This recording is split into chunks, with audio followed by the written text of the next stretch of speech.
So I know I'm talking a lot about the Lannisters lately, but I've been meaning to do a video on this question for a long time.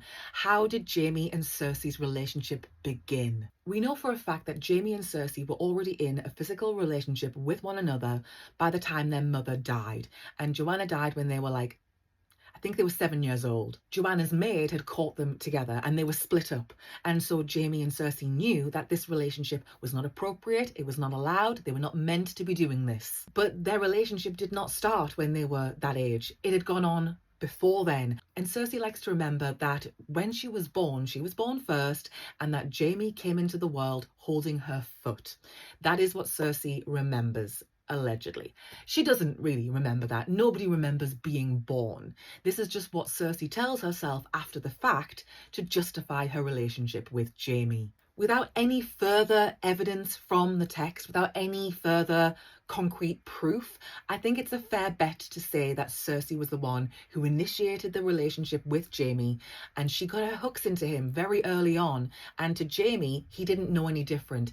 This was normal to him.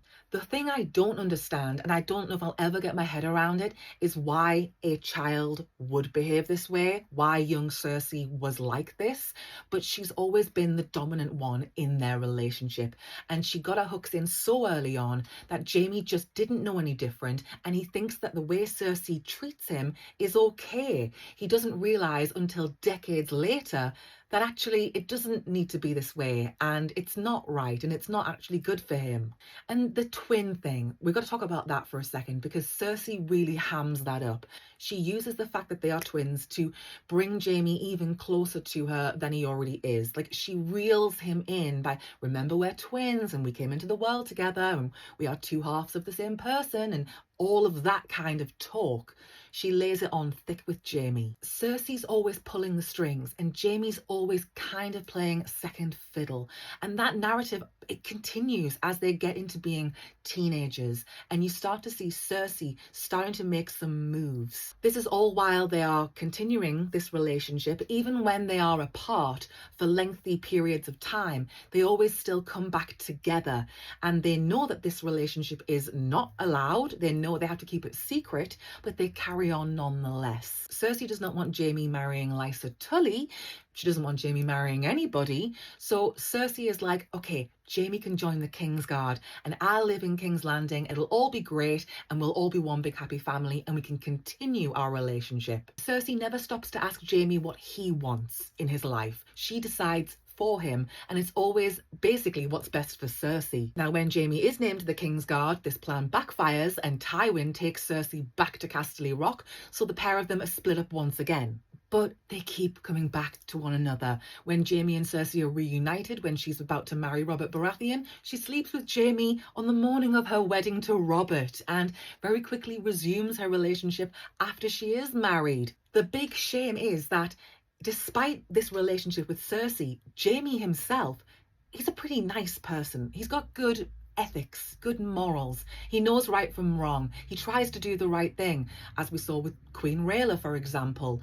And it's only when Cersei is around Jaime that everything else is blocked out and all he can see is Cersei. Like, she just takes over his mind and he can't think of anything else. It's not until they are apart for an extended period of time, which coincides with Cersei becoming really unhinged in her behaviour, even more unhinged than usual, and Jaime linking up with Brienne of Tarth and starting to see things through a different perspective and starting to take off the rose-tinted glasses and realise, what I've got with Cersei, it doesn't have to be this way. But it's not an easy process for Jaime. He can't just cut the cord with Cersei. He keeps going back to her and then he backs away and then he goes back to her and then he backs away again. Back and forth they go. It's not easy. It's hard for him to break this relationship with Cersei because it's been going on for so long. But now that Jaime is thinking for himself, now this relationship, the dynamic, it's changing. It's not working for them anymore. They're clashing. And it helps Jaime to sever the ties eventually. He's like, I'm done with her. And on Cersei's part, She never loved Jaime. She loved the idea of him. She wanted to be Jaime Lannister. She didn't love Jaime the person, and she never put his best interests first. And I think the whole reason that this relationship carries on for as long as it does is because it started so early on, and Cersei ingrained this in Jaime as this is important. We are meant to be together. It's the right thing. It's normal. Because it happened so early and it went on for so long, that is why it was so difficult for Jaime to break away, and why it's so notable that he eventually does decide to do that. Like, it's a big deal. He eventually does sever the ties.